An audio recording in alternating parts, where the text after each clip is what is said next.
Good evening, dear friends. I hope a quiet comfort is already settling across the room. Lamps dimmed, blankets gathered, the day slowly loosening its hold. If it feels nice, let the shoulders drop just a little, the jaw unclench, and the breath grows softer and slower, like small waves under a night sky.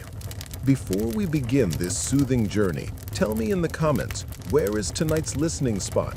And what's a favorite way to unwind?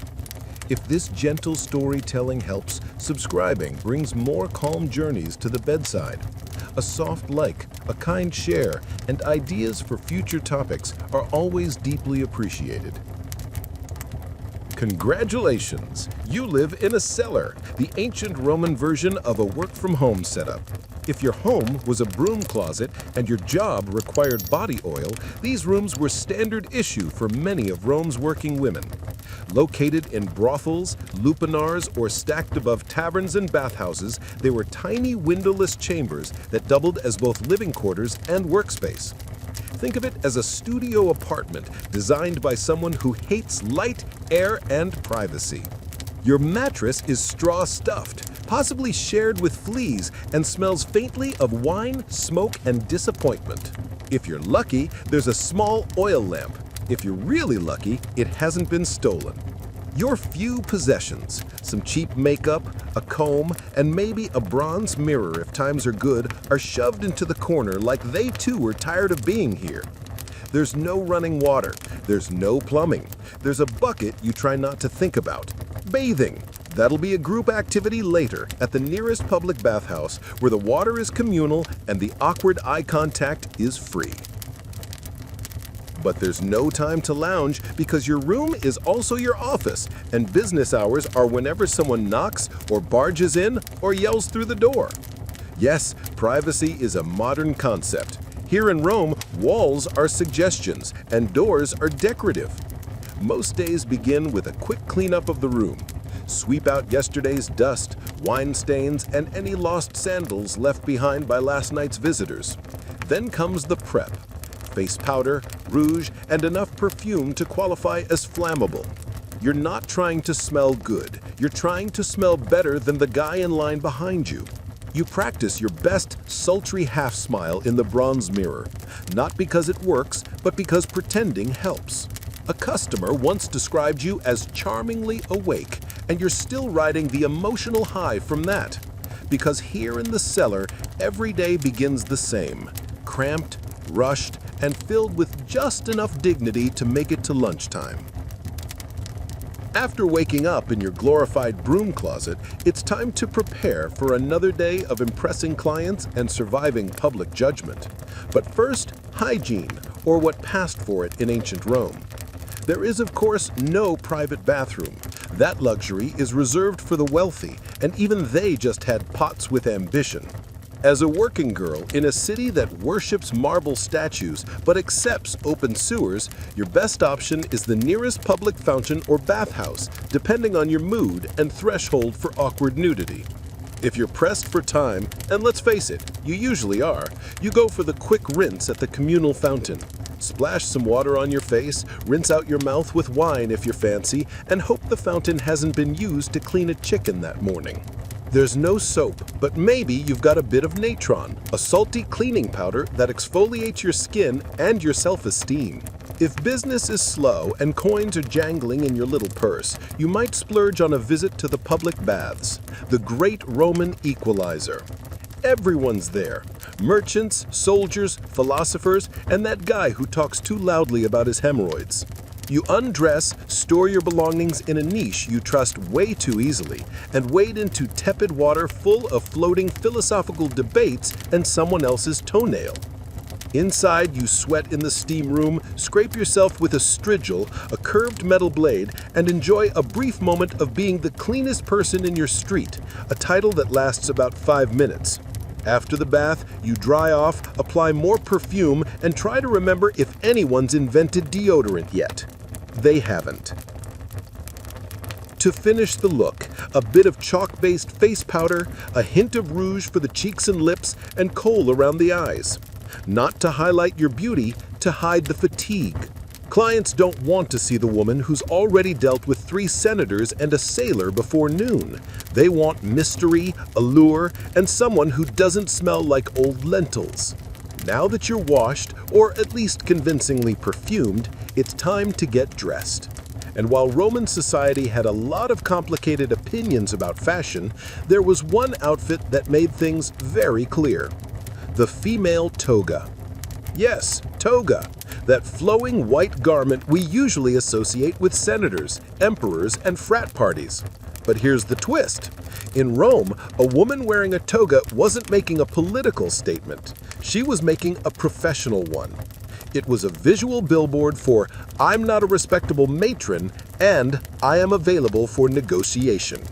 Proper Roman women wore the stola, a long layered dress that said, "My husband controls my dowry and I go to bed at 9. Prostitutes, on the other hand, were denied the stole by law and required to wear a toga, often short, brightly colored, and intentionally flashy. Think less Grecian goddess, more visible from across the forum. The look was usually accessorized with cheap jewelry, bronze or glass beads, maybe some loud earrings. The goal wasn't elegance, it was visibility. When you're competing with 20 other women in a 100-meter radius, subtlety is a luxury you can't afford. Footwear, likely simple sandals, maybe even barefoot depending on location and budget. Comfort wasn't a priority. You're going to spend a lot of the day standing, walking, and occasionally sprinting away from a bad client or an overzealous moralist. Hair was its own ordeal. Roman prostitutes often curled and dyed their hair, sometimes wearing wigs, especially blonde ones imported from Gaul. Blonde hair had a certain exotic appeal in Rome, kind of like imported luxury soap, only more alive. And let's not forget the finishing touches. Makeup. Pale face powder to contrast with red lips and cheeks, and thick kohl eyeliner to make your eyes pop, or at least look less sleep-deprived. Once fully dressed, you looked obvious, and that was the point. In a city of 1 million people, your outfit was your business card. If it made you look bold, scandalous, and economically available, then congratulations. You were ready for another glorious day of being judged by society while being actively funded by it. So, you're dressed, painted, perfumed, and hopefully not too hungover. Now comes the fun part. Drumming up business in a city where everyone wants sex, but pretends they're shocked when they find out it's for sale. In ancient Rome, marketing wasn't subtle. There were no pamphlets, no websites, and definitely no branding consultants. If you wanted clients, you had to be seen, be loud, or be immortalized in graffiti, preferably all 3. Let's start with the location strategy. If you worked out of a lupanar brothel, your office was already built for visibility. Brothels were often located near bathhouses, markets, or drinking establishments. In short, anywhere people might be already sweaty, bored, or easily persuaded. Think ancient foot traffic optimization. Standing in the doorway wearing your finest look-at-me outfit, you'd call out to passers-by with a mixture of flattery, negotiation, and time-sensitive offers. 2 denarii if you're quick.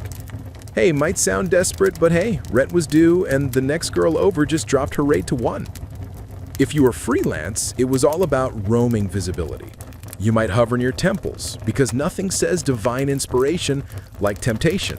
Or hang around taverns ready to flirt with a tipsy legionary who still had some coin left and questionable judgment. But perhaps the most bizarre and weirdly effective form of Roman advertising? Wall graffiti. Yes, Pompeii has immortalized the genius of ancient street marketing.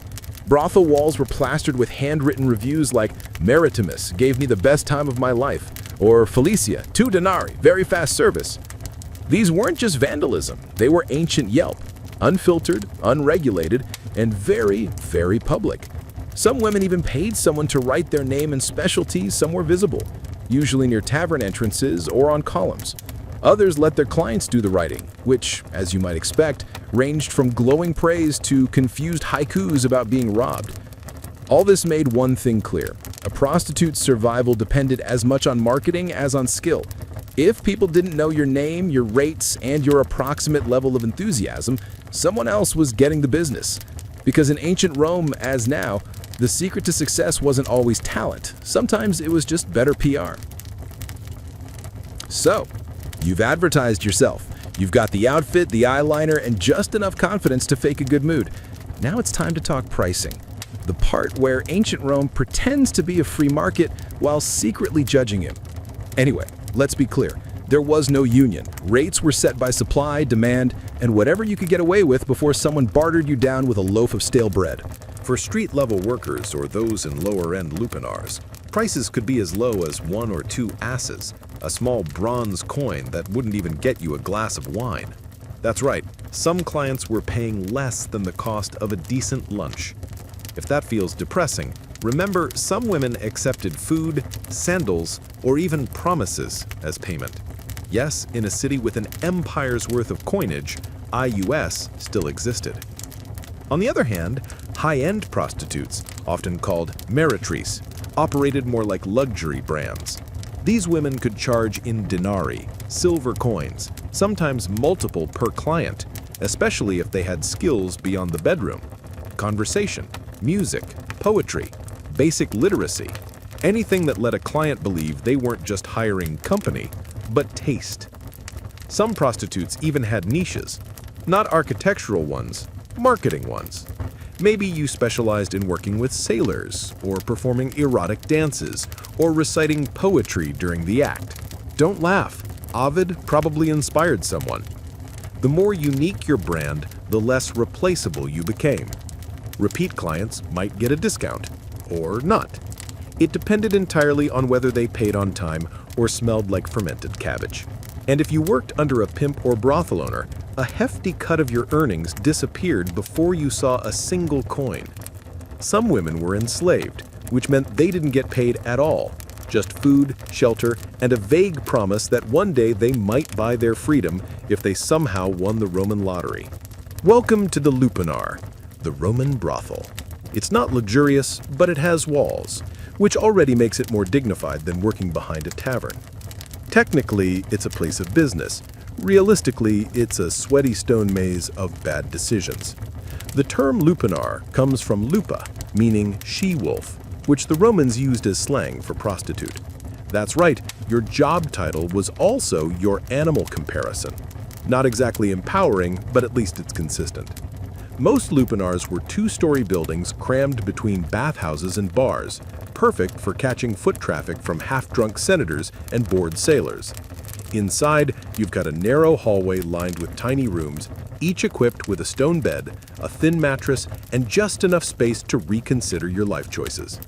No doors, just curtains for that open floor plan vibe. Privacy? That's something rich matrons had. You've got damp linen and the sound of someone snoring through your shift wall. You're not alone, of course. A proper lupanar had several working women and one delightful parasite known as the lino, pimp, or lina, madam. Their job was to take a cut of your earnings, promise repairs that never happened, and occasionally yell things like, "Work faster, he's important!" Clients ranged from nervous teenagers to sweaty legionaries and balding senators claiming this was just a philosophical visit. Some were in and out faster than a dropped denarius. Others tried to talk about their poetry, which frankly was worse. During downtime, you'd sit near the entrance, giving your best, "I'm flirty but dead inside" expression, while calling out to passing foot traffic. Marketing was mostly volume-based. 2 coins, special today, I'll pretend to listen. And yes, the walls were covered in graffiti, ancient Yelp reviews etched lovingly into the plaster. Felix was here, twice, or Tice gives a good time. Occasionally someone got artsy and drew pictures. Proportions were rarely accurate. Confidence, however, was never lacking. Working in a lupanar wasn't glamorous, but it was consistent. A roof over your head, a bed if you squint, and if nothing else, you'd always have a front row seat to humanity's weirdest parade. Not every Roman prostitute worked in a lupanar. Some preferred or were assigned to the equally glamorous world of taverns. If the brothel was a chaotic office cubicle, the tavern was more like working in an open-air startup with more vomit and fewer stock options. Taverns, culponii or papanai, were where Rome's finest drunkards, merchants, off-duty soldiers, and guys named Gas with gambling debts gathered to drink, shout, and pretend they understood Virgil. For prostitutes working here, the motto was simple: serve the wine, sell the charm, dodge the gropes. A typical shift involved pouring watered-down wine into dirty cups for people who wouldn't notice the difference anyway. With your other hand, you flirted just enough to keep the denarii flowing, but not so much that a brawl broke out, unless that brawl was entertaining, in which case, carry on.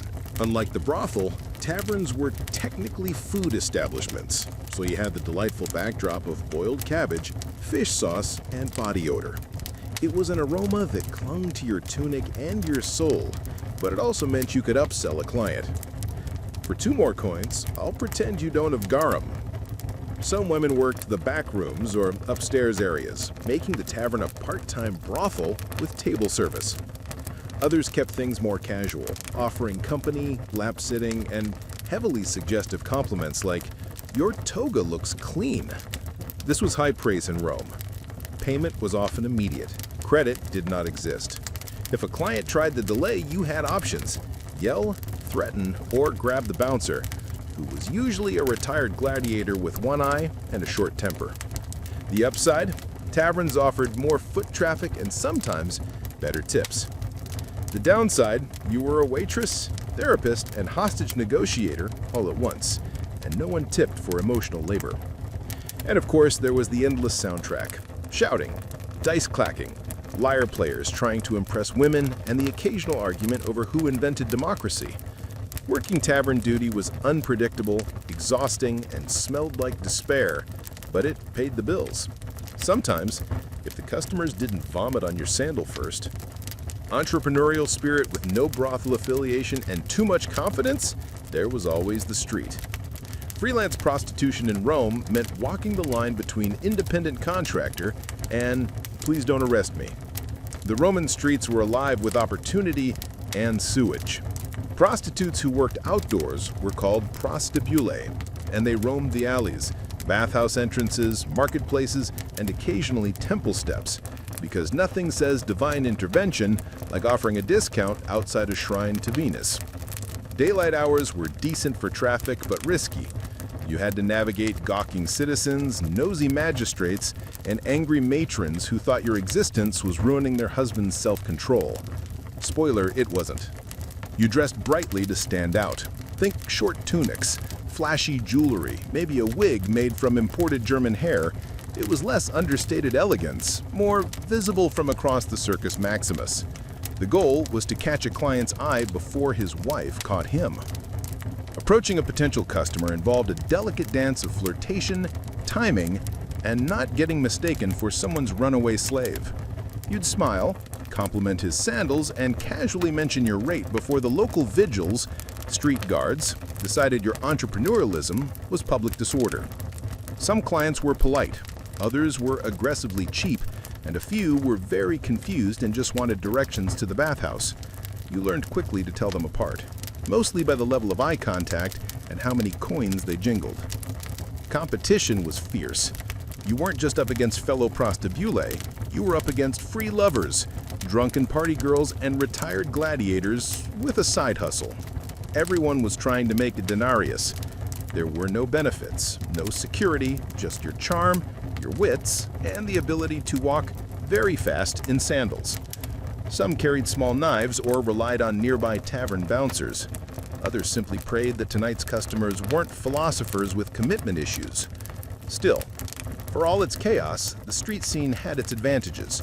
You set your own hours, kept your own profits, and didn't have to answer to a lino breathing down your neck.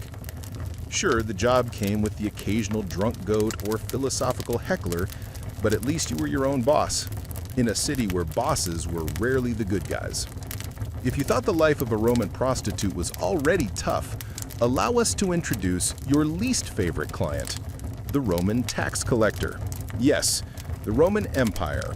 Brilliant engineers, conquerors of the Mediterranean, champions of toga, also invented a dedicated tax on prostitutes. It was called the Victigula ex capturis, and it ensured that even your most awkward encounters contributed to Rome's public infrastructure. Congratulations, your nightly services just funded another aqueduct. The tax wasn't just unofficial pocket skimming either. This was a state-sanctioned system managed by professional collectors known as publicani, men who were somehow both boring and terrifying. They kept detailed records, demanded cash in payment, and probably judged your perfume choices while scribbling on their wax tablets. To legally operate, prostitutes had to register with the idols, the Roman equivalent of a city inspector with an affinity for paperwork and moral superiority. Upon registration, you were entered into an official list of sex workers. Think of it as joining a trade union, except there were no benefits, and instead of a card, you got a branding. Literally. Yes, some sex workers, especially enslaved ones, were branded or tattooed with marks like lupa or their owner's name. If you're wondering how that made clients feel, don't worry, the branding wasn't for them. It was to ensure you couldn't pretend to be respectable later. And the tax rate. It varied depending on location, class, and whether your clients were sad senators or discount gladiators. But it always stung.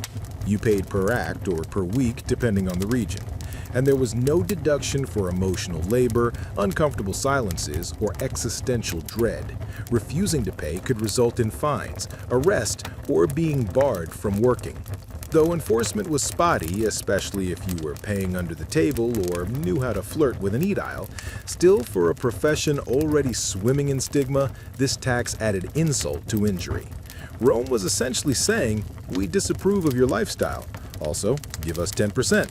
But hey, on the bright side, at least you could proudly say your labor was helping to fund another temple.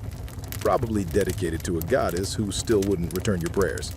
In Rome, being a prostitute meant you had legal permission to exist and social permission to be endlessly judged. Yes, prostitution was tolerated by the law, taxed, regulated, even registered.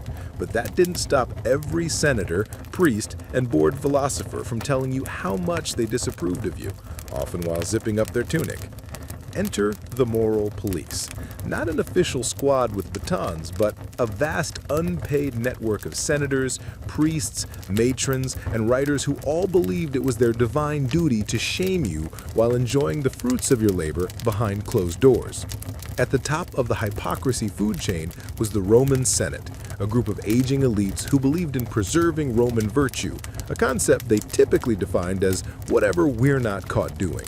Many of them publicly railed against moral decay while maintaining discreet tabs at every brothel from the Forum to Suburba. Then you had the aediles, Rome's actual public officials who enforced laws on cleanliness, order, and decency.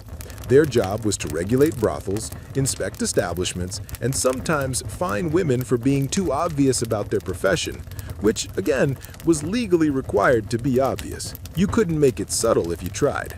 Writers like Juvenal and Seneca had a field day. They mocked prostitutes in verse, lumping them in with greedy merchants, loud women, and, horror of horrors, women who read books. And yet, these same writers gave vivid, suspiciously detailed descriptions of brothel life, almost as if they'd done extensive research. Even Roman matrons, the respectable wives of the elite, got in on the judgment. They wouldn't speak to you, of course, but they'd walk past your street corner with a gaze that could sterilize a fig tree.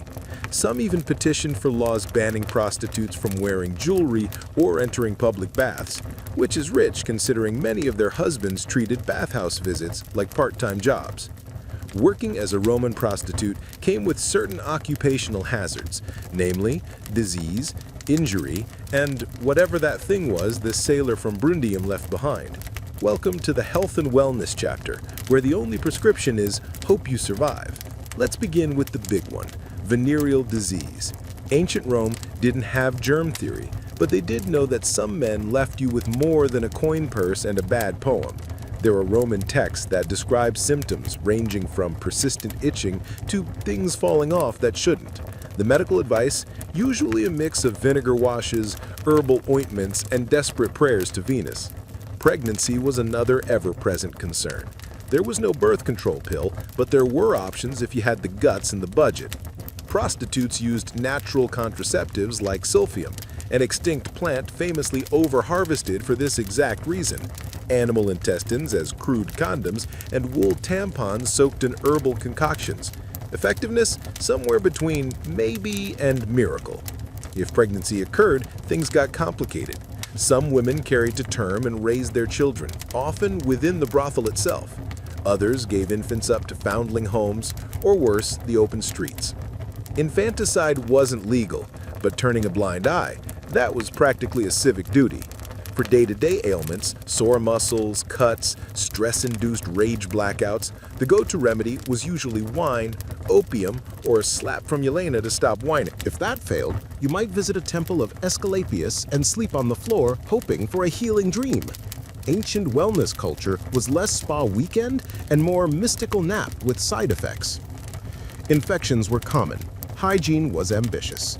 There were no gloves, no antiseptics, and absolutely no one washing their hands before sticking fingers where fingers had no business being. And let's not forget the emotional toll. Depression, trauma, anxiety, all part of the job. Rome didn't have therapists. You had fellow prostitutes, wine, and the occasional stray cat who listened without judgment.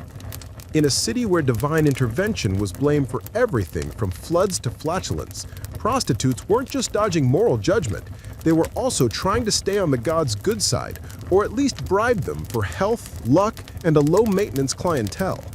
Religion in Rome was a full-time job, and the gods were always watching, judging, occasionally cursing. But the divine pantheon had a few deities who were, let's say, more lenient toward your profession. First, there was Venus, goddess of love, beauty, and general poor decision-making. Many prostitutes dedicated small altars to her in their rooms. Offerings of flowers, perfume, or a coin were made in hopes of attracting wealth, charm, or at the very least, clients who didn't smell like boiled goat. Then came Fortuna, goddess of luck. Given how random your daily income was, ranging from a gold bracelet to 3 moldy grapes and a promise, Fortuna was kind of a big deal. You might wear a charm bearing her likeness, or mumble a quick prayer before a customer with too many rings and suspiciously clean sandals walked in. But religion wasn't all glitter and flirtation. The darker side of belief included superstitions, omens, and magical countermeasures, because when in doubt, blame the spirits. You'd burn incense to ward off the evil eye, tie red cords around your ankle for protection, or hire a professional witch to curse a rival prostitute's hairline. Don't laugh. Cursed tablets called depictions have been found all over Roman brothel districts, many reading like ancient Yelp revenge reviews. May her tongue rot. May her clients dry up. May she trip in the street and land in donkey dung. If you were enslaved, you might also pray to Mercury, the god of commerce and transactions. Because, let's be honest, your life was one long receipt. And if you were lucky enough to save up for freedom, Libertas, the goddess of liberty, got a private altar and a slightly more expensive candle. All this spiritual effort wasn't just tradition, it was survival with flair. When Rome gave you judgment, disease, and rude senators, the gods were your HR department. Mostly useless, occasionally helpful, and always accepting offerings. Love in the Roman world of prostitution was complicated. At best, it was a pleasant delusion, and at worst, a financial liability in a tunic. Clients fell in love all the time, or claimed they did, usually after 3 cups of wine and half a monologue about their mother. Some were sincere, some were drunk, and some were trying to get a discount. "But baby, I'm different," they'd say, clutching your hand like a tragic poet, and you'd nod politely, mentally calculating how much they still owed you. Some working women reciprocated these feelings, or at least pretended to. Emotional labor was part of the package. Smile, listen, pretend his toga doesn't smell like despair. For a few clients, you might even develop something real: attachment, affection, or just mutual exhaustion. But more often than not, romance was a dangerous distraction, especially when you remembered that Rome legally categorized you as infamous, meaning you could not legally marry a citizen even if you wanted to. That didn't stop people from trying. There are tales of prostitutes who fell in love with their regulars, who were promised freedom, marriage, a house with a garden, only to end up abandoned the moment another woman with better eyeliner walked by. There were also clients who genuinely adored their favorite companion, showering them with gifts, poems, and occasionally actual manumission, the legal act of freeing a slave. These stories exist, but they were the exception, not the rule. Among fellow prostitutes, real bonds were more likely. You worked side by side, endured the same insults, shared the same lice. Some of these friendships became sisterhoods. Others became quiet romantic partnerships hidden beneath the radar of Roman patriarchy, which believed women couldn't fall in love with anyone except a man with a sword collection. And of course, there were lies you told yourself, that one day you'd quit, that your best client really would take you away, that if you could just save a little more, you'd open a perfume shop in Ostia and never look back. Maybe it wasn't true, but in Rome, everyone had a fantasy. Yours just came with better lighting and lower expectations. In the Roman world of sex work, beauty was currency, and youth was the exchange rate. So what happened when the blush wore off? The client stopped lingering, and your joints started popping louder than your earrings. Simple. You aged out, but you didn't disappear. Some women, having saved carefully or miraculously had a client with both money and follow-through, managed to buy their freedom if they were enslaved and start over. The luckiest opened taverns or bathhouses, renting out rooms to the next generation of desperate optimists. Others became madams, leniors, the brothel version of upper management. Less action, more shouting. As a lenior, you didn't need to be young or pretty. You needed to be sharp, intimidating, and fluent in threats involving sandals and overdue debts. You ran the schedules, kept the books, and made sure the curtains were only mildly horrifying. Clients feared you. Workers pretended to respect you. The aediles sighed when they saw you coming. Other retired sex workers leaned into fortune-telling. After all, when you've heard every confession and watched every mistake walk through the door, predicting doom becomes second nature. A few became unofficial therapists, wise women, or herbalists offering advice laced with sarcasm and slightly incorrect medical suggestions. But many simply kept working, because Rome wasn't in the habit of offering pensions to women who'd spent 2 decades in a toga. Older prostitutes still had clients. They just adjusted their marketing. Less blushing flower, more experienced, discreet, and tolerates poetry. Physical appearance mattered, but so did reputation. A woman known for conversation, kindness, or mind-blowing astrology readings could remain in demand long after her prime. And for those with no savings, no patrons, and no lucky breaks, the options weren't kind. You begged, you cleaned temples, you worked in lupanar until your hands turned into shriveled olives. Rome didn't care how you got old, only that you did so quietly. But here's the truth they didn't carve into marble. For many, survival itself was the achievement. And if you made it to old age with your wits intact and at least one working sandal, you were already a legend. When people think of ancient Rome, they picture marble statues, grand speeches, and emperors with questionable family trees. What they rarely picture, the woman leaning in a brothel doorway, adjusting her wig, and mentally calculating how many coins she needs to not starve next week. Roman prostitutes didn't just work in the shadows, they've been kept there by history, carefully edited out of the noble narrative so school children could learn about aqueducts without asking uncomfortable questions. Yet they were everywhere, in graffiti, legal records, satire, poems, love letters, curse tablets, and receipts. Yes, actual receipts. They were a fixture of daily Roman life, even as society treated them like morally contagious wallpaper. What history usually gets wrong is the assumption that these women were powerless victims or morally bankrupt seductresses. In reality, many were savvy, adaptable, and dare we say better at business than half the Senate. They knew how to read a client, negotiate terms, avoid danger, and hustle a living in a city that cheered gladiators and stoned anyone who wore the wrong shoes. And they weren't all the same. Some were enslaved, some free. Some catered to the wealthy, others to whoever had 2 coins and bad breath. Some hated every second, others carved out small corners of power and routine. Most existed somewhere in between, like everyone else in Rome, pretending they weren't tired. Their stories were rarely written by them. Instead, they were remembered by poets looking for metaphors, by moralists clutching their pearls, or by archaeologists piecing together Pompeii's raciest wall scribbles. But here's what's remarkable. They're still visible. In stone carvings, in sarcastic graffiti, in laws and loopholes, and offhand mentions in love poems. These women were erased from respectability, but not from reality.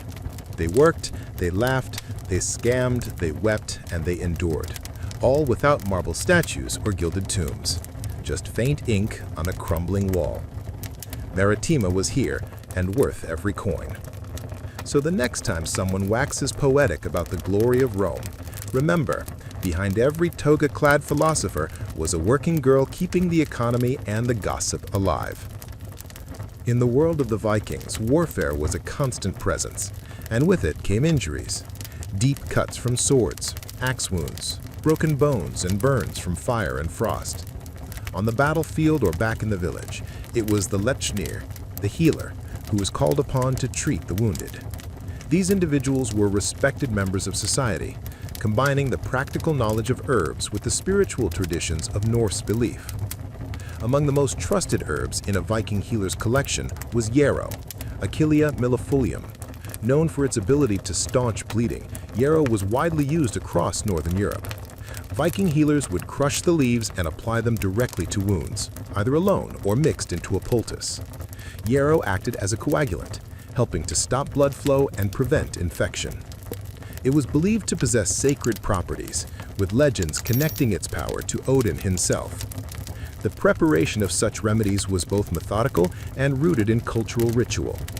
The healer might wash the wound with boiled water infused with antiseptic herbs, apply crushed yarrow, and bind the area tightly with linen or animal skin strips. In some cases, chants or prayers were recited during the process, invoking protection or healing from the gods. Healing was not just physical, it was also spiritual. Beyond battlefield wounds, yarrow was used internally as well.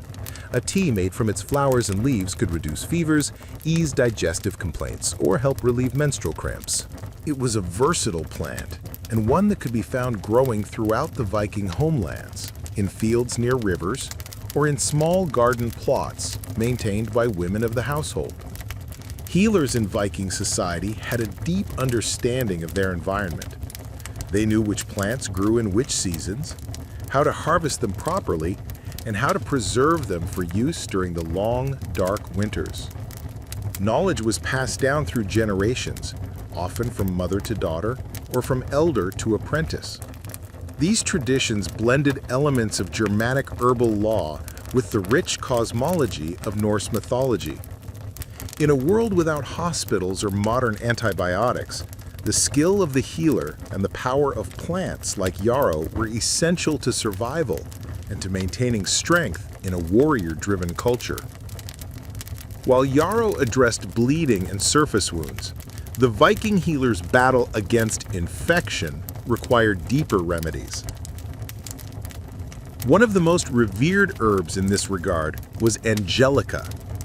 Angelica archangelica, a tall, aromatic plant with hollow stalks and umbrelled clusters of greenish-white flowers. It thrived in the cold climates of Scandinavia and was considered so valuable that it was cultivated in monastery gardens long after the Viking Age ended. Angelica held a central place in early Northern European medicine, prized for its broad-spectrum medicinal properties. Viking healers used the root, leaves, and seeds to prepare a variety of treatments. Most commonly, the root was dried and then steeped into decoctions to fight internal infections. It was known for its warming effect on the body and was used to stimulate circulation, cleanse the blood, and reduce inflammation. The antiseptic properties of Angelica were vital in treating infected wounds, especially those that had been neglected or exposed to dirt and decay. A healer might grind the root and mix it with animal fat or beeswax to create a salve, then apply it to festering injuries. When ingested as a tea or tincture, Angelica helped combat respiratory infections, fevers, and digestive issues, ailments that could become life-threatening in a time without antibiotics. But Angelica's power extended beyond physical healing. In Norse cosmology, certain plants were believed to carry divine energy. The name Angelica itself, though Latin in origin, echoes the spiritual reverence surrounding the plant. In Christianized Europe, It was said to have been revealed by an angel to cure the plague. While Viking belief systems were different, they too held that some plants were gifts from the gods. It is likely that Angelica, with its strong scent and dramatic appearance, was associated with protection and sacred power. Women, who often served as herbalists within the household, used Angelica to treat gynecological conditions. It was thought to regulate menstrual cycles and ease childbirth, a dangerous and sacred moment in Norse society. Because of its reputation as a purifier, Angelica was also used in smoke rituals to cleanse homes and ward off disease during times of illness. In every Viking community, from remote farms to coastal trading towns, Angelica was a cornerstone of natural medicine. Its effectiveness and symbolic weight made it a trusted ally in the healer's quest to preserve life in a harsh and unpredictable world. As spring arrived in the Viking world, it brought with it one of the most vital remedies for fever and fatigue: birch sap. The birch tree, widespread across Scandinavia, was more than just a source of wood. It was a living pharmacy. Vikings tapped the tree in early spring, collecting the clear, slightly sweet sap as it rose from the roots to nourish new leaves. This seasonal practice required skill and timing, as the sap could only be harvested for a short period before the tree fully awakened. Healers used birch sap as a tonic for those weakened by long winters, illness, or lingering fevers. It was served fresh or fermented into a lightly alcoholic drink known for its revitalizing qualities. Rich in minerals, electrolytes, and natural sugars, birch sap helped rehydrate the body and restore lost energy, especially after the depletion caused by sickness or extended fasting. In an era without formal nutrition science, Viking healers recognized the restorative power of this gift from nature. In cases of fever, healers often paired birch sap with infusions of cooling herbs, such as meadowsweet or elderflower. This gentle combination helped bring down body temperature while nourishing the patient. In more serious cases, the sap might be mixed with bitter herbs like wormwood to purge the body of what was believed to be harmful humors. The logic was simple: cleanse, restore, and rebalance. Beyond its internal uses, the birch tree had a role in external treatments too. The bark, when boiled, produced a tar-like substance with antiseptic properties. It was used to treat skin infections, minor burns, and bites. Birch leaves were also used in poultices and steam baths to draw out toxins from the body, often accompanied by prayer or ritual to align the physical with the spiritual. In symbolic terms, the birch tree represented renewal and purity. It was often the first tree to grow after land was cleared or burned, and this regenerative quality made it sacred in both Germanic and Norse traditions. The use of its sap in healing reflected this belief, returning vitality to the sick and offering the promise of recovery after hardship. In the healer's practice, birch sap was a seasonal treasure, a clear, life-giving elixir that marked the changing of the year and the persistence of health in a cold and often merciless land. In Viking herbal medicine, juniper was revered for its powerful cleansing properties, both physical and spiritual. Growing abundantly in the rocky soils of Scandinavia, juniper bushes with their prickly needles and aromatic berries were among the most trusted tools in a healer's repertoire. Whether burned, boiled, or brewed, juniper was used to purify the body, the air, and even the spirit. Juniper berries were commonly used as a diuretic and a remedy for urinary tract infections. When consumed as a tea or decoction, they stimulated kidney function, helping the body to flush out excess water and harmful substances. This made them especially useful during illnesses that involve swelling, bloating, or lingering fevers. The berries also had mild antiseptic properties, allowing them to address infections from within, a crucial function in an age with no antibiotics. For respiratory issues, juniper smoke played a vital role.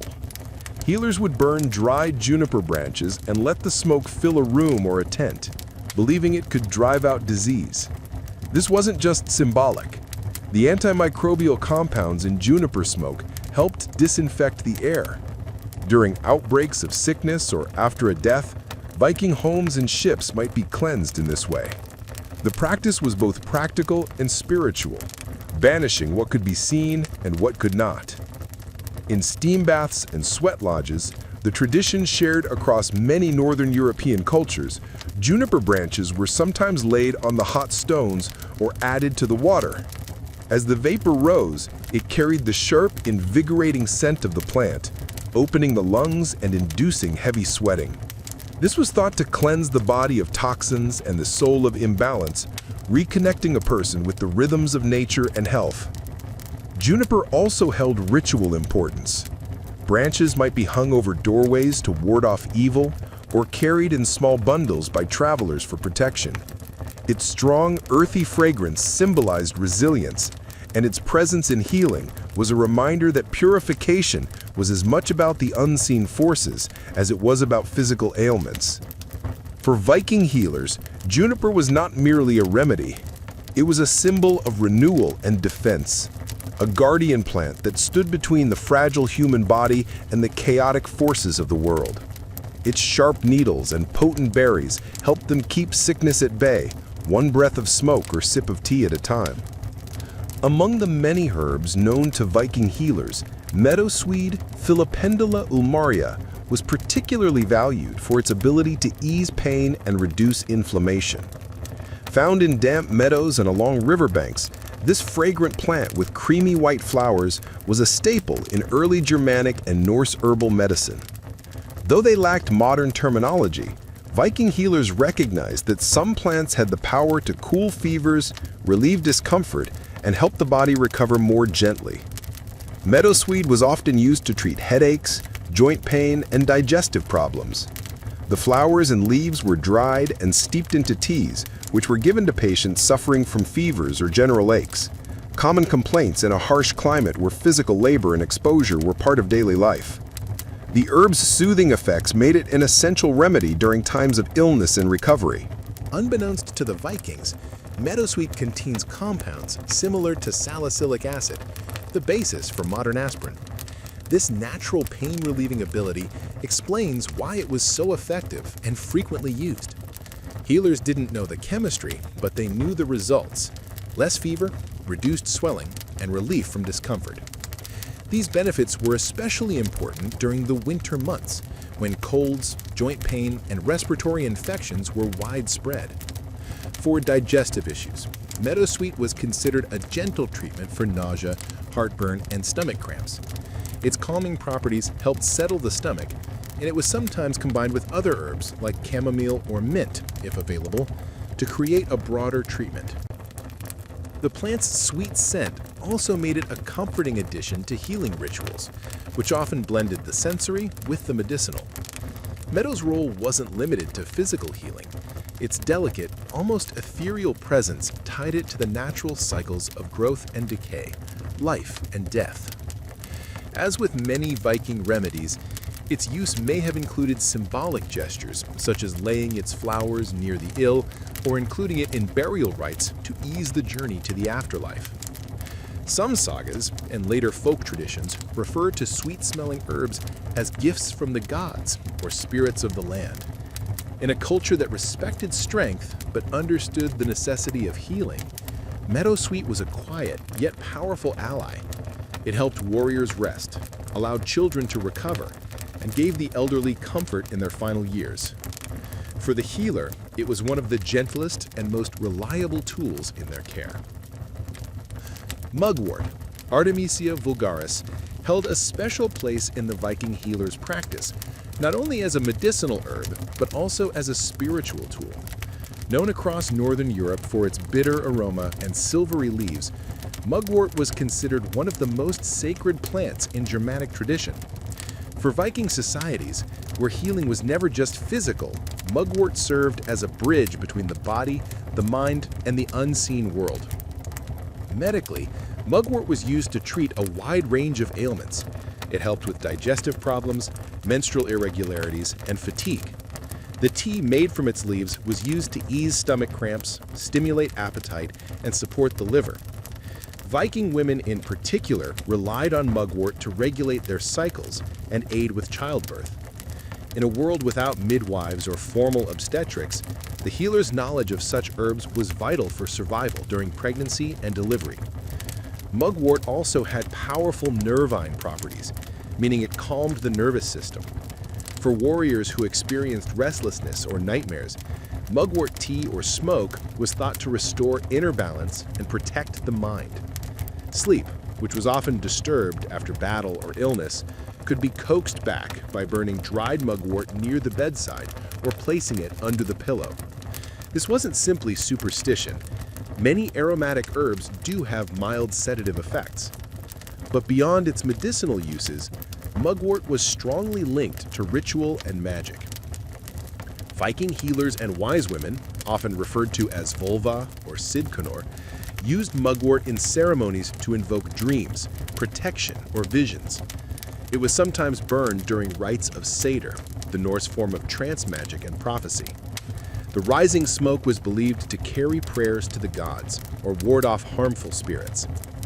Healers might also use mugwort during solstice ceremonies, seasonal changes, or in times of emotional distress. A bundle of mugwort could be hung over the door for protection, carried in a pouch during travel, or placed on the body during healing rituals.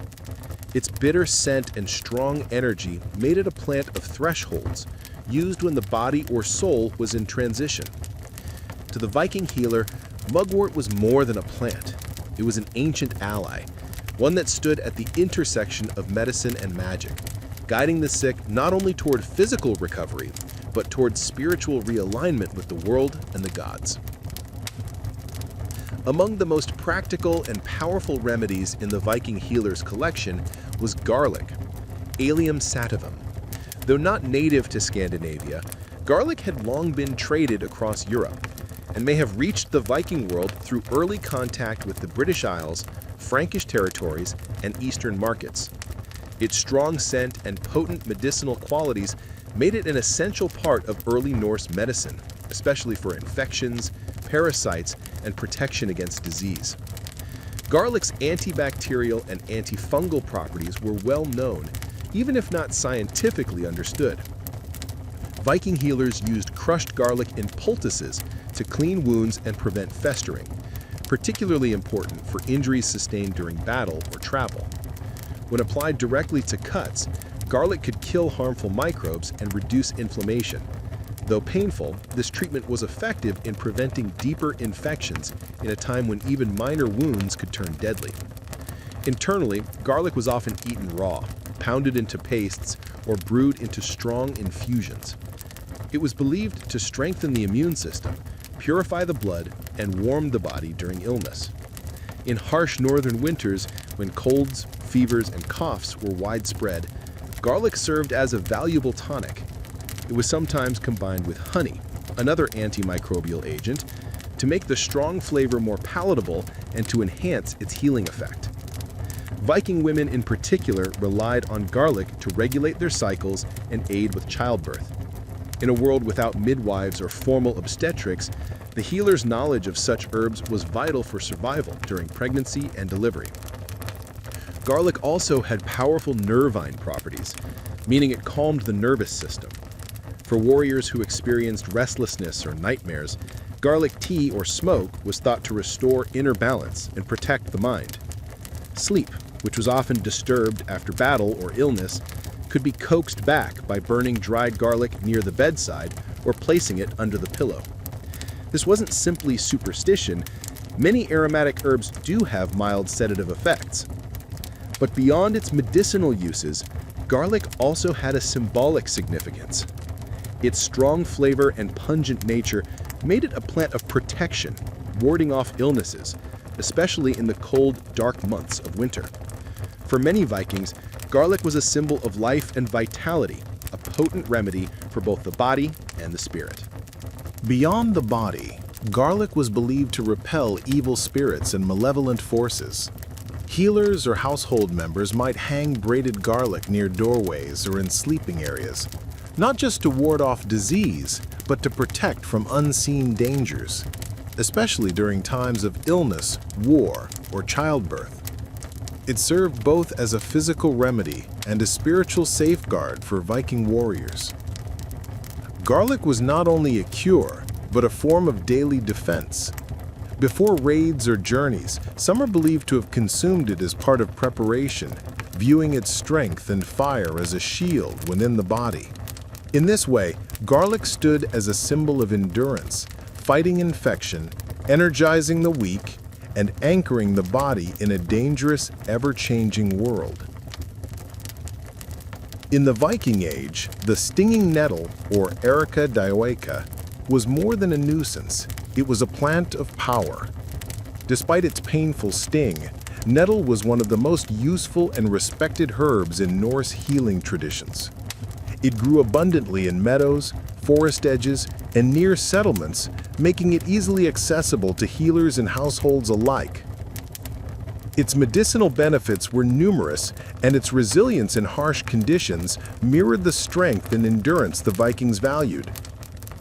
Nettle was primarily used to treat conditions related to blood and vitality. Viking healers prepared nettle teas or broths to combat fatigue, iron deficiency, and overall weakness. Rich in iron, calcium, and vitamin C, nettle acted as a natural tonic, especially important during long winters when fresh food was scarce and illness spread easily. Warriors recovering from battle or children recovering from fever were often given nettle to rebuild strength. The leaves were dried or cooked to reduce their sting and then brewed into infusions.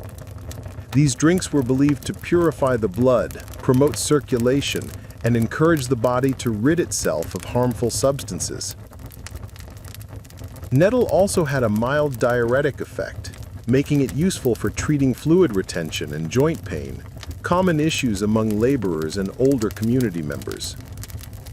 In external treatments, nettle was sometimes used in surprising ways. The practice of vertication, striking sore limbs with fresh nettle stalks, was used to stimulate circulation and relieve arthritis or muscle stiffness. Though painful, it was believed to bring warmth and life back to cold or stiff areas of the body.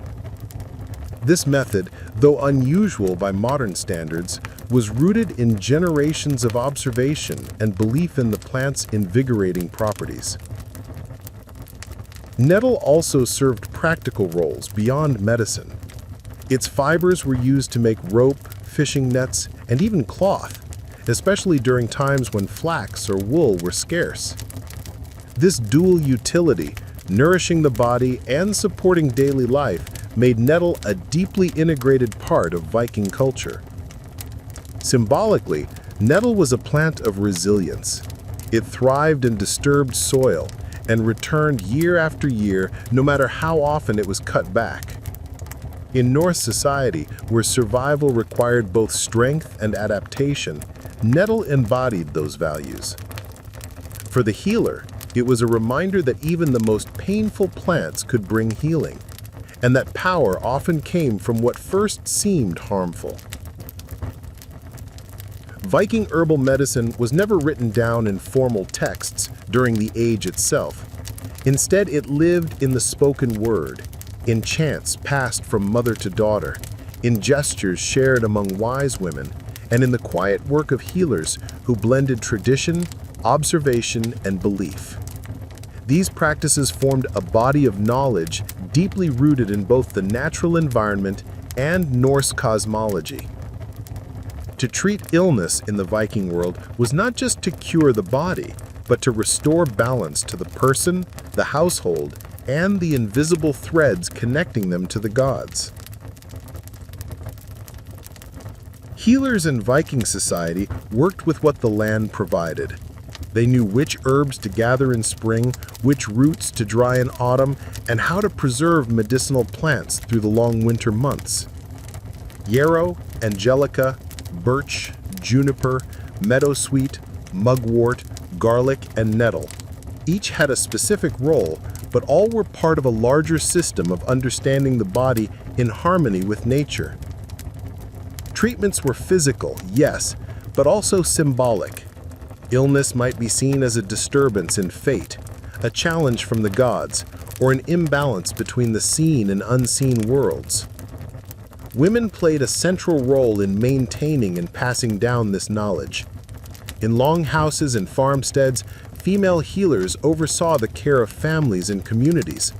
Some took on more specialized roles, like the velour, seers who blended healing with prophecy, often called upon during crisis. Their work often included sacred herbs, spiritual rituals, and appeals to divine forces like Frigg, air, or Freya. Healing was not just a duty, it was an active connection between mortal life and the mythic world. With the spread of Christianity and the decline of Norse paganism, much of this oral tradition faded or was absorbed into new religious frameworks. Monasteries adopted and preserved some of the herbs and techniques, while others disappeared or became entangled in superstition and fear. But echoes of Viking herbal medicine can still be found today in Scandinavian folk healing, in modern herbalism, and in the renewed interest in ancestral plant knowledge.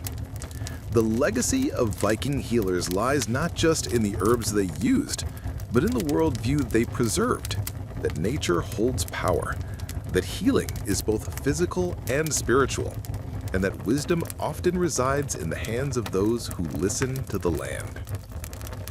Joan of Arc was born in the winter of 1412 in the rural village of Dumpney, a quiet hamlet in northeastern France nestled near the border of Burgundy. At the time, France was fractured by war and civil unrest. The 100 Years' War between England and France had already dragged on for decades, and northern France was caught in the crossfire. Joan was born into this turbulence, the daughter of Jacques d'Arc and Isabelle Rome, devout peasants who raised their children in the Roman Catholic faith. Her family lived modestly. They owned a small patch of land, a few animals, and relied on farming to survive. Joan was not taught to read or write like most girls of her class, but she was known for her hard work and deep religious devotion from an early age. She spent much of her childhood helping around the house, tending sheep, and attending church. Her world was humble and steeped in faith. The voices she would later claim to hear would come to someone who already spent hours in prayer and contemplation. Dumbry itself was a contested area. Though technically loyal to the French crown, it bordered Burgundian territory, a faction allied with the English. The threat of violence was constant. Raids by Anglo-Burgundian forces occasionally swept through the region, destroying crops and burning homes. Joan would have grown up with stories of heroism and defeat, of saints and warriors, of kings and traitors. Her early years were shaped by instability, fear, and a longing for peace. Despite the fear that hung over France, Joan's childhood was not without community. She was well liked in the village and described by neighbors as kind, pious, and unusually serious for her age. She often prayed at a nearby chapel dedicated to the Virgin Mary, where she would later claim her divine mission began.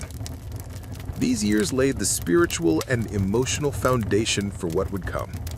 Her faith, her loyalty to the king, and her sense of purpose were not formed in the royal court, but in the fields and chapels of her village. From such humble origins, no one could have imagined that this peasant girl, illiterate, unknown, and barely a teenager, would one day stand before kings, lead armies, and challenge the might of empires. At the age of 13, Joan of Arc's life changed forever. She later testified that in the summer of 1425, while alone in her father's garden, she experienced a vision, accompanied by a voice that seemed to come from beyond this world. At first, she was afraid. The voice, surrounded by a dazzling light, was accompanied by the appearance of figures she identified as Saint Michael, Saint Catherine, and Saint Margaret, three powerful saints in Catholic tradition. These visions would continue, growing in intensity and clarity over time. The message was clear: but extraordinary. She was chosen by God to help save France. More specifically, her divine mission was to drive the English out of French territory and to ensure the coronation of Charles the Dauphin as the rightful king of France. There was a staggering revelation for a young peasant girl with no military experience, no formal education, and no standing in society. Joan told no one at first. She kept the visions private, fearing disbelief or punishment. But the voices persisted, urging her to act. Over the next few years, she became increasingly convinced that her mission was real. She began to devote herself even more deeply to prayer, fasting, and religious discipline, believing that her purity and obedience were essential for fulfilling God's will. By 1428, the political and military situation in France had worsened. The English had captured much of northern France, and the city of Orleans, a key stronghold, was under siege. The Dauphins remained uncrowned, his legitimacy in question. Joan, now 16, believed the time had come to act. She traveled to the nearby town of Vaucouleurs and requested an audience with the local commander, Robert de Baudricourt, claiming she had a message for the king. At first, Baudricourt and his men laughed her off. The teenage girl claiming divine guidance was hardly taken seriously. But Joan was persistent. She returned again and again, speaking with a conviction that unsettled some and impressed others. Eventually, after hearing reports of her reputation for piety and learning that she had predicted a military setback in Orleans before news had reached the town, Baudricourt relented. He agreed to send her, dressed in men's clothing and under armed escort, to meet the Dauphin. Joan's journey from peasant child to military envoy had begun, led by visions, faith, and an unshakable sense of destiny. In early 1429, Joan of Arc arrived in Chinon, where Charles, the uncrowned Dauphin of France, held his court. The journey had been long and dangerous.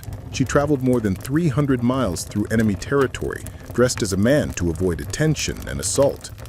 When she finally stood before the royal court, she was met with skepticism and curiosity. Charles, unsure of her motives and wary of trickery, decided to test her. To begin, he disguised himself in plain clothes and hid among his courtiers. Joan, having never seen him before, immediately picked him out and addressed him directly. Witnesses were astonished. She reportedly told him details that only he and his closest advisors would have known, possibly regarding a private prayer or secret doubt. For many in the court, it was the first sign that something beyond explanation was at work. Still, Charles was cautious.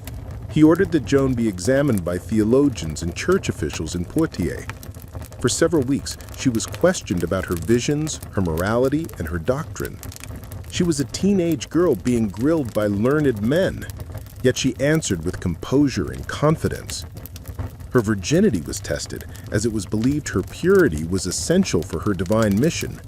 The examiners found nothing heretical in her claims and noted her remarkable character and intelligence despite her lack of formal education.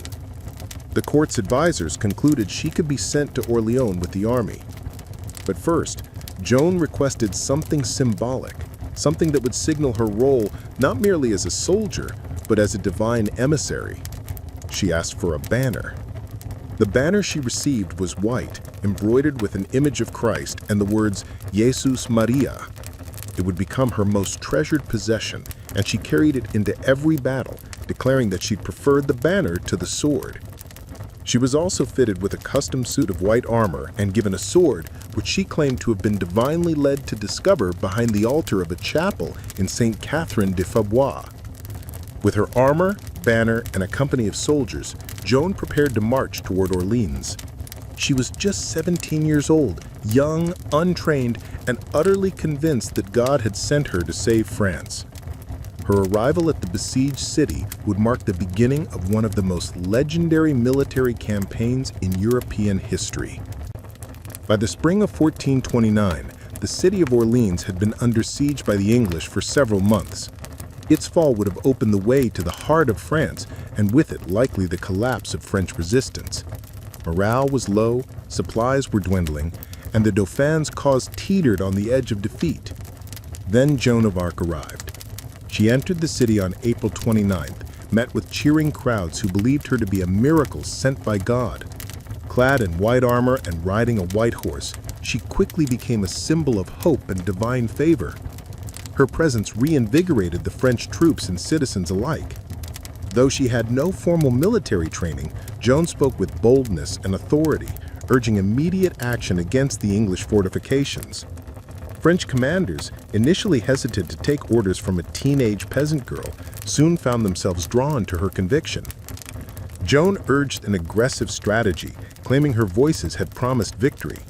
Though she was young, she rode into battle beside the soldiers, often placing herself in the most dangerous positions. Her courage on the field inspired others to fight with renewed determination. Over the course of a week, the French launched a series of offensives to break the siege. Joan wielded not just her sword, but her banner, rallying the troops with cries of faith and purpose. She was wounded during the assault on the fortress of L'Étoile, shot in the shoulder by an arrow. Refusing to retreat, she returned to the field after having the wound dressed, continuing to urge the men forward.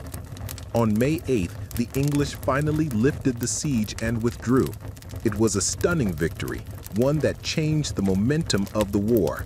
For the first time in years, the French had dealt a decisive blow to English forces. Joan's role was undeniable. Her leadership, her fearlessness, and her spiritual authority had turned the tide. The victory at Orleans was more than a military achievement. It was a turning point in the national consciousness of France. The peasant girl from Domremy had fulfilled the first part of her divine mission. Now she turned her focus toward her second goal, to see the Dauphin crowned as king at Reims, the traditional site of French coronations. The road to legitimacy had begun.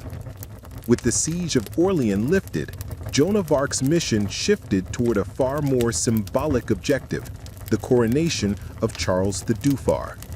In her visions, this was not merely a political event, it was a divine command. Charles needed to be crowned at Reims, the traditional site where French kings were anointed with sacred oil. But Reims was deep in territory controlled by the Burgundians, allies of the English. To reach it, Joan and the French army would have to march through hostile lands. Despite the risk, Joan was adamant. Her belief that God had cleared the path gave her confidence, and her conviction began to influence even the cautious Charles. After several victories along the Lire Valley, including battles at Jervaux, Moussoulou, and Beaugenouis, momentum was on their side. The army gained strength as towns submitted and morale surged. By July 1429, Joan and the royal court set out on what would later be called the coronation journey. Along the way, cities and castles opened their gates without resistance. Word of Joan's miraculous success had spread. Many believed that to resist her was to resist divine will. Her presence in the army, young, determined, and riding under her white banner, created an aura of invincibility. On July 16th, the French forces reached Reims. The city's leaders, after some hesitation, surrendered peacefully. The next day, inside the Cathedral of Reims, Charles was crowned King Charles VII of France. Joan stood beside him, holding her banner high. For her, it was the fulfillment of the prophecy she had received from her voices. The coronation was a moment of triumph, both for the new king and for Joan. From an obscure village, she had risen to command armies and to place a crown on a monarch's head. The people saw her not just as a heroine, but as a chosen messenger of God. Her presence in the army, young, determined, and riding under her white banner, created an aura of invincibility. On July 16th, the French forces reached Reims. The city's leaders, after some hesitation, surrendered peacefully. The next day, inside the Cathedral of Reims, Charles was crowned King Charles VII of France. Joan stood beside him, holding her banner high. For her, it was the fulfillment of the prophecy she had received from her voices. The coronation was a moment of triumph, both for the new king and for Joan. From an obscure village, she had risen to command armies and to place a crown on a monarch's head. The people saw her not just as a heroine, but as a chosen messenger of God. Her presence in the army, young, determined, and riding under her white banner, created an aura of invincibility. After the coronation at Reims, Joan of Arc pushed for a bold new objective, the liberation of Paris, still under English and Burgundian control. For Joan, reclaiming the French capital was not just a political necessity, it was part of her divine mission to fully restore France to its rightful king. But not everyone shared her urgency. King Charles VII, newly crowned and politically cautious, hesitated. His advisors urged diplomacy, favoring a negotiated truce with the Burgundians. But Joan remained resolute. She believed that delay would only strengthen the enemy, and that God had already cleared the way for victory. Eventually, Charles agreed to an assault on Paris, though without full commitment. He provided limited troops and delayed the campaign, weakening the effort before it began. Joan arrived outside the city in early September 1429 and prepared for battle. Paris was well defended, with strong walls and experienced English and Burgundian forces inside. On September 8th, she led an assault on the Porte Sonore, one of the city's main gates. As always, she carried her banner and fought at the front lines, encouraging the troops with prayers and determination. The fighting was fierce. The defenders poured down arrows and stones. Joan was struck by a crossbow bolt in the thigh, but refused to abandon the field. She continued to direct the battle from behind the lines, calling for another charge. But the attack stalled. With nightfall approaching and casualties rising, Charles's commanders ordered a retreat against Joan's protests. The failed attack on Paris marked a turning point. Joan's reputation remained intact among the common soldiers and citizens, but at court, doubts began to grow. Her influence over royal policy started to wane. Charles, now king, no longer relied on her as he once did. Political interests, fear of provoking further conflict, and distrust of Joan's spiritual authority began to eclipse her earlier triumphs. Yet, Joan was undeterred. She continued to lead minor campaigns in the following months, capturing towns like Serres-Lumière and La Charite, often financing the operations herself with donations from supporters. But the tide was shifting. Her vision of total victory clashed with the king's increasingly cautious stance. Despite her injuries, her dwindling support, and the growing political isolation, Joan remained convinced that her mission was not yet complete. She would not stop until France was free. But in the shadows, betrayal and danger were closing in. In the spring of 1430, Joan of Arc continued her campaign. Though her position had grown increasingly precarious, her successes on the battlefield had not translated into lasting political power. King Charles VII, now more focused on diplomacy than war, offered only lukewarm support. Joan, acting largely on her own initiative, turned her attention to the town of Compiègne, which was under threat from Burgundian forces. She arrived in May 1430, hoping to defend the city and rally the local population. But the odds were stacked against her.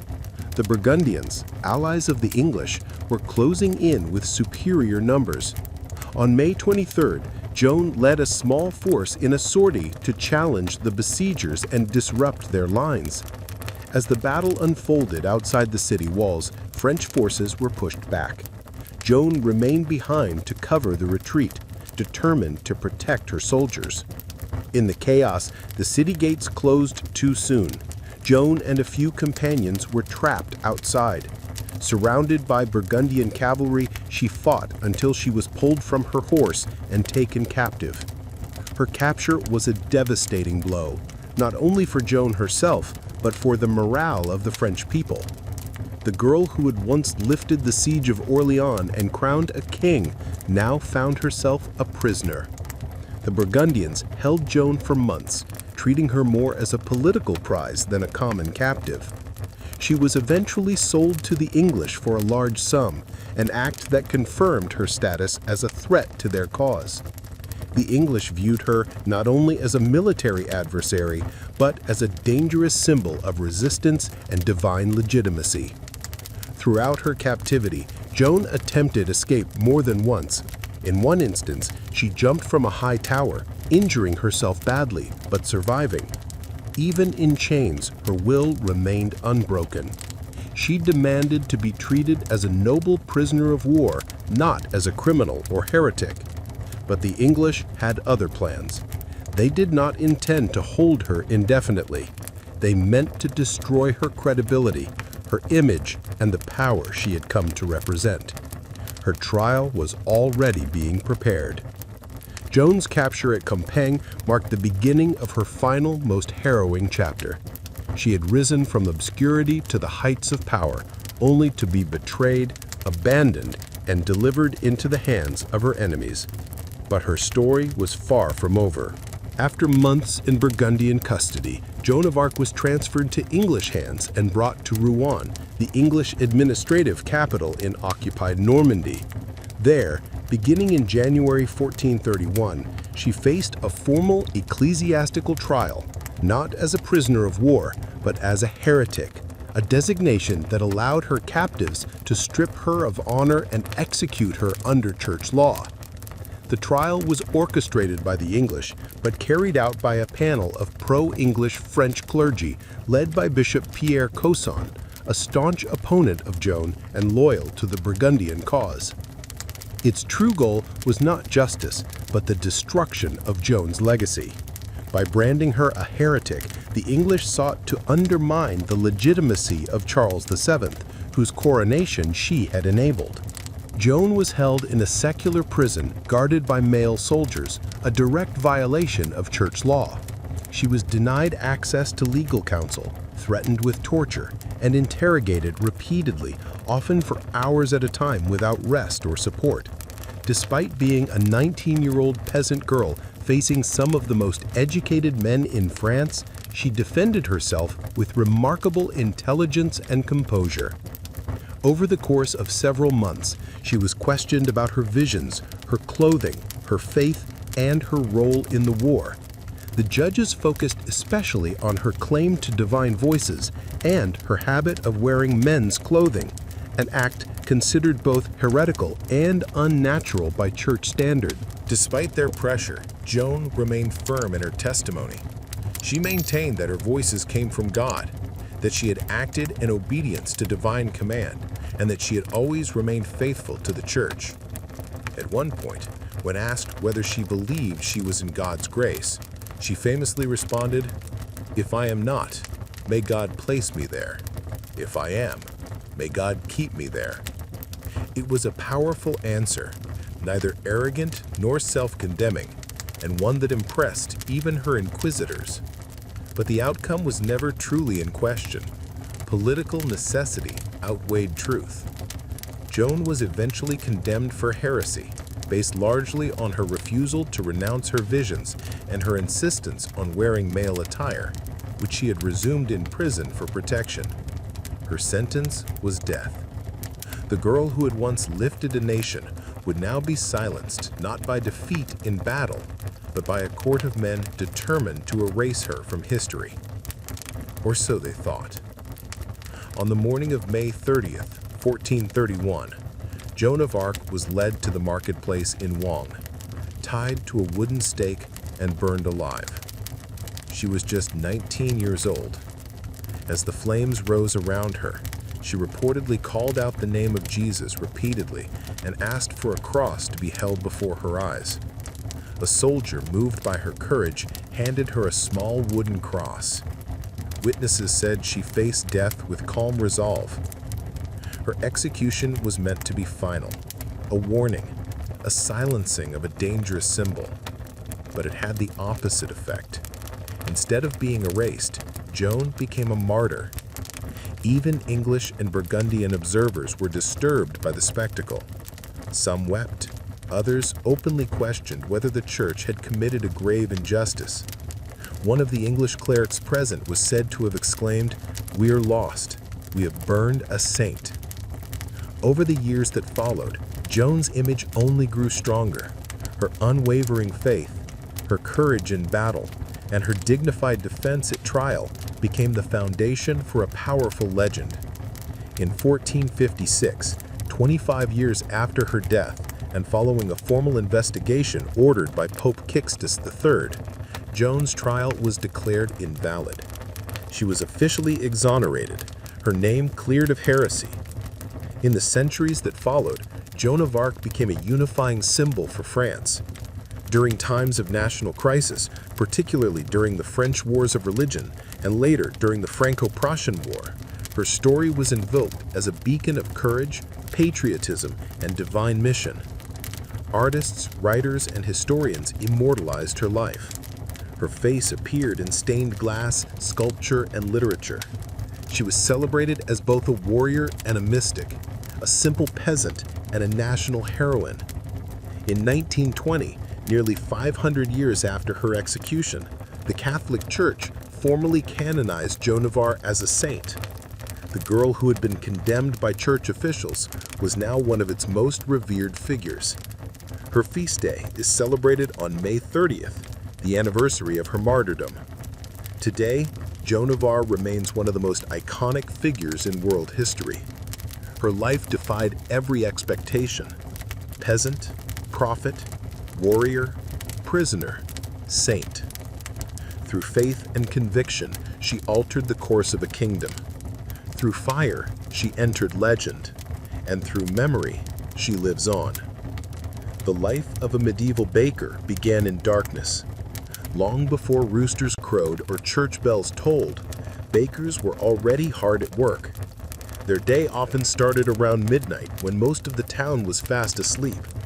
The quiet streets were cold and still, but inside the bakehouse, flames crackled, flour dust hung in the air, and the rhythm of kneading began. Medieval bread wasn't made on a whim. It required precise timing and a practiced hand. Bakers relied on sourdough starters, carefully nurtured fermenting dough that gave rise and flavor to the loaves. There were no commercial yeasts. Everything was done by feel, smell, and experience. The flour was often coarse, ground at a local mill, and carried its own unique character based on region, season, and grain quality. Some bakers even mixed in bran, barley, or beans to stretch their flour supplies. Water was drawn from wells or public fountains. Everything had to be measured and mixed by hand, often in the dim light of oil lamps or candles. The mixing trough was usually wooden, and the dough had to be kneaded until it reached the right texture, a task that required strength and repetition. In colder months, the dough had to be kept warm with cloths or near the hearth to rise properly. The oven, usually a large domed brick structure, had to be heated long before baking. Bakers would burn bundles of wood inside until the walls radiated enough heat to bake several batches of bread. Ashes were raked out carefully, and the oven floor cleaned with a damp cloth or a wooden peel before the loaves were slid in. By the time the town stirred, merchants setting up stalls, church doors opening for morning mass, the baker's first loaves were already out of the oven. The smell of warm bread filled the air. It was the scent of sustenance, of daily survival. For many in the medieval world, bread was the cornerstone of every meal. But for the baker, it was just the beginning. Deliveries had to be made, customers served, and records kept. And once the ovens cooled and the counters cleared, there was little time to rest because tomorrow's dough would need mixing before the moon set again. In medieval towns, the baker's work never truly ended. To master the daily grind of medieval baking, a baker needed more than just flour and fire. They relied on a trusted set of tools, each shaped by generations of craftsmanship. The bakehouse itself was often a simple stone or timber frame structure, but inside it was a specialized world. Every item had a purpose, and efficiency could mean the difference between profit and punishment. The heart of any bakery was the oven. Typically made of clay or brick, these were dome-shaped and massive, designed to retain heat for hours. Heating the oven wasn't quick. Bundles of wood, often oak or beech, were burned inside until the walls radiated the ideal temperature. Then the ashes were raked out and the bread loaded using a peel, a long-handled wooden paddle that allowed bakers to slide loaves deep into the hot chamber without burning themselves. The kneading trough was another essential item, usually carved from a single block of wood or built from heavy planks. These troughs were wide and low, allowing bakers to lean into their work. The dough was mixed and worked by hand, and larger bakeries sometimes had several troughs going at once to keep up with demand. Measuring tools were primitive but vital. Most bakers used wooden scoops or hand-carved measures for flour and salt, though consistency varied. Scales were rare, and accuracy was often enforced by local guilds or town officials. Cheating customers by underweighing loaves could lead to heavy fines or worse. Flour was stored in cloth sacks or wooden barrels, while water was hauled in buckets from wells or streams. Some bakeries also had sieves for removing husks or debris, especially in more prosperous towns where finer bread was expected by wealthier clients. Coarser flours, however, were common for the lower classes. Perhaps the most valuable tool was the baker's hands, calloused, experienced, and trained by years of repetition. They knew when dough was ready, when the oven was hot enough, and when a loaf was just beginning to sing its final crusty notes. Everything had to be cleaned and prepared before the next day. The tools, humble though they seemed, were part of a larger rhythm, a cycle of labor, skill, and heat that transformed raw grain into life-sustaining bread. In the hands of a medieval baker, each tool helped feed a town. In the medieval world, bread was more than food. It was the foundation of every meal and a marker of social class. Nearly everyone ate it daily, but not all bread was created equal. What you ate said a great deal about who you were. The wealthiest citizens, nobles, clergy, and prosperous merchants demanded the finest bread, known as manchet or white bread, made from finely sifted wheat flour. This bread was soft, pale, and expensive. Producing it required extra labor, grinding, sifting out bran, and using only the most refined parts of the grain.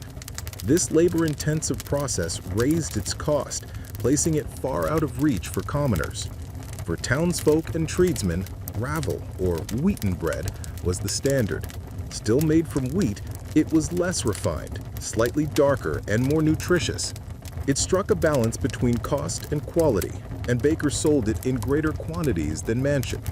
In some towns, regulations dictated that this bread must be sold at a fixed weight and price, preventing bakers from exploiting the hungry. But for the poor, the laborers, peasants, and beggars, there was maslin, or black bread, often made from a mix of rye, barley, oats, and whatever else was available. This bread was dense, coarse, and sometimes bitter. In hard times, bakers might even stretch it with beans, peas, or chestnut flour. It was filling, yes, but also a reminder of one's place in society. In monasteries, bread varied depending on the order. Some monks ate simple loaves in keeping with their vows of poverty, while wealthier institutions produced high-quality white bread for guests and ranking clergy.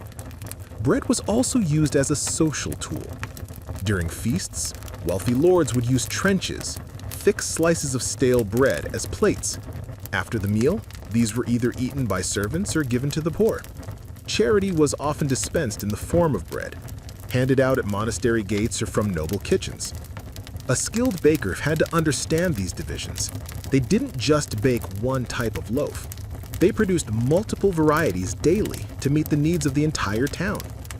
Bread wasn't just nourishment, it was economy, hierarchy, and identity baked into every crust.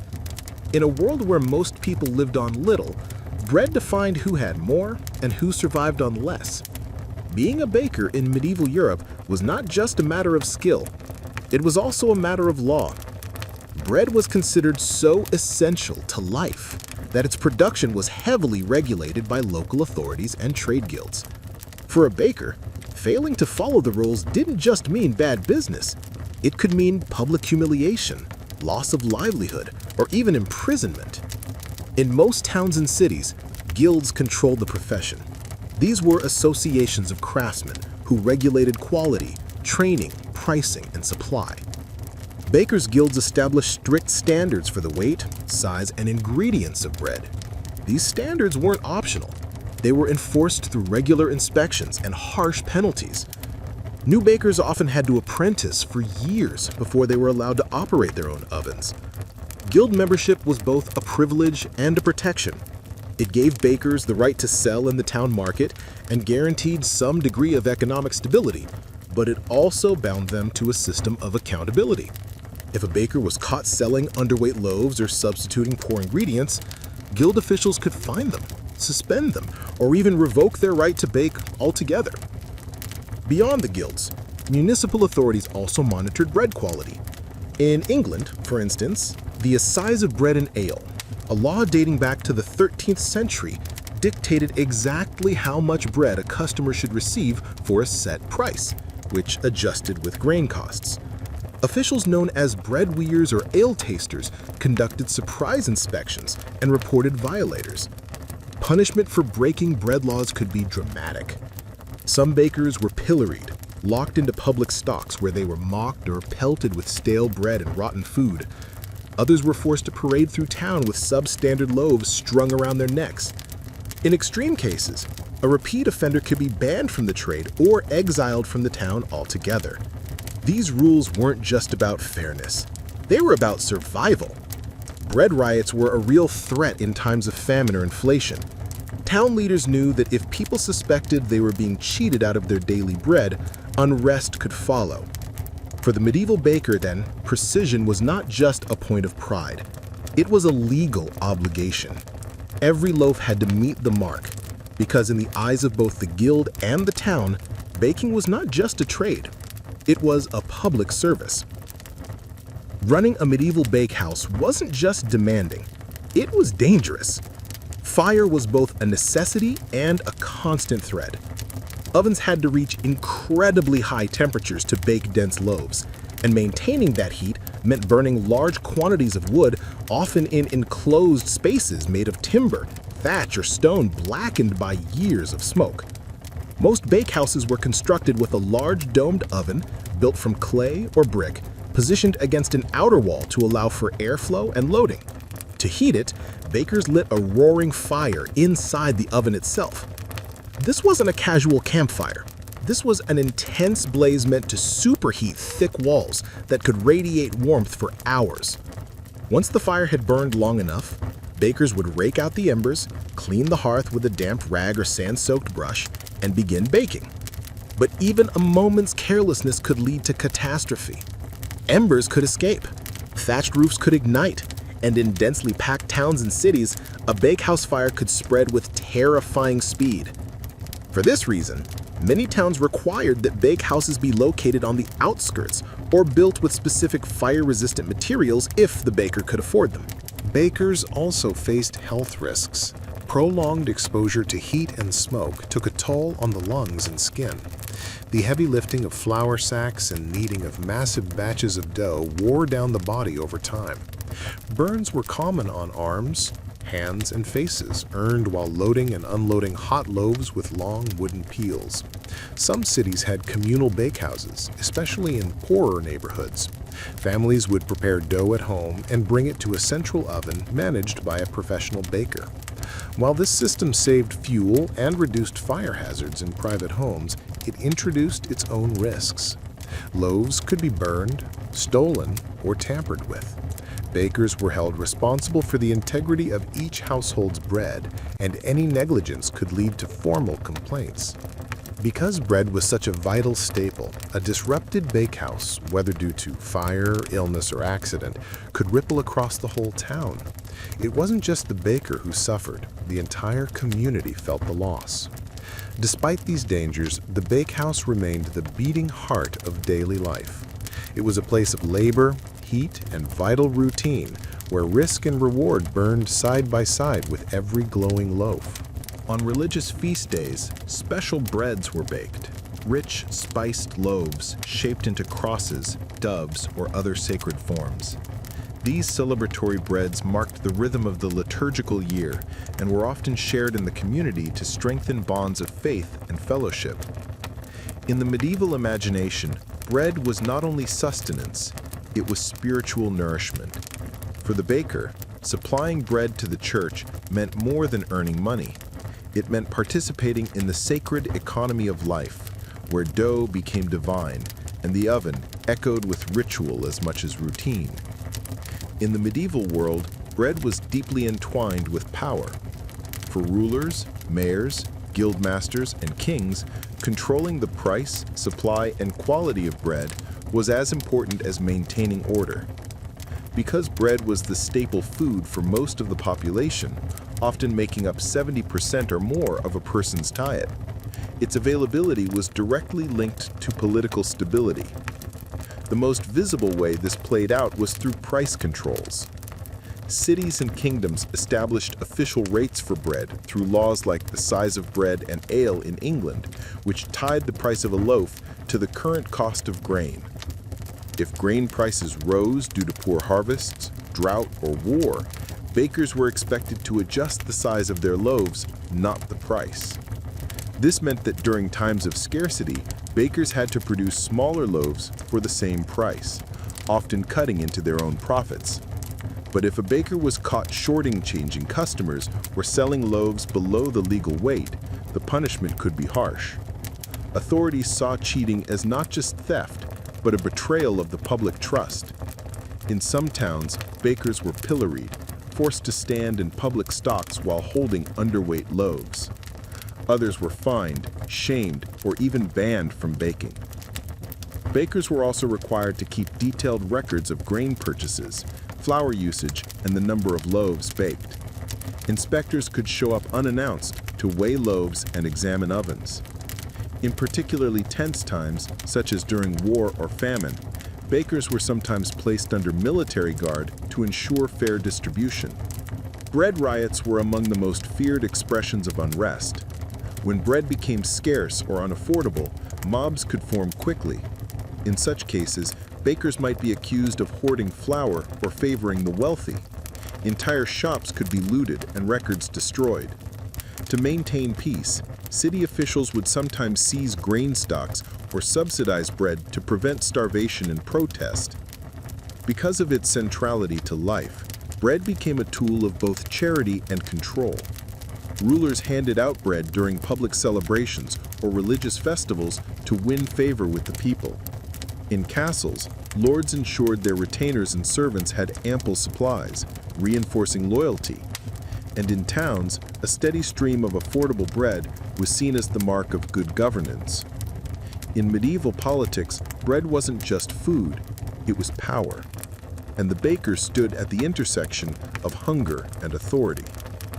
Though rarely named in chronicles or praised in songs, the medieval baker left behind a legacy that shaped the very foundation of everyday life. In a world of castles and cathedrals, kings and knights, it was the humble baker who fed the people. And while their work was done in darkness before the town ever woke, its impact touched every household. The baker's influence extended beyond the ovens and into the cultural fabric of medieval society. From birth to death, bread accompanied every stage of life.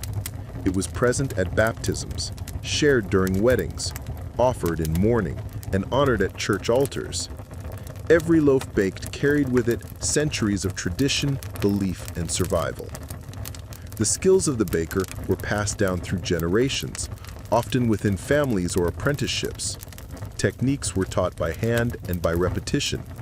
How to feel when dough was ready, how to read the oven's heat without a thermometer, how to stretch flour in lean times without sacrificing quality. These traditions were deeply rooted in place and community. A baker in one region might favor rye and oats, while another relied on barley or imported wheat. Every town had its own flavor. Over time, as cities grew and trade expanded, the role of the baker evolved. By the late Middle Ages, commercial bakeries became more common, and baking began to shift from small household craft to full-fledged industry. Innovations like windmills and water mills improved flour production, and better road systems helped grain move from farms to markets more efficiently. Despite this progress, the essential rhythm of baking remained unchanged. Rise, knead, shape, fire, feed. It was a cycle as old as civilization, and the medieval baker stood as its quiet custodian. Even today, echoes of their work survive. In languages around the world, the word for companion derives from Latin companus, with bread, a reminder that sharing bread meant sharing life. The guilds that once regulated bakers paved the way for modern food safety standards, and the communal ovens of medieval villages laid the foundation for today's neighborhood bakeries. In the end, the medieval baker's legacy is not just in the loaves they made, but in the sustained life of a community. Through flour, fire, and faith, they fed more than bodies. They nourished entire societies.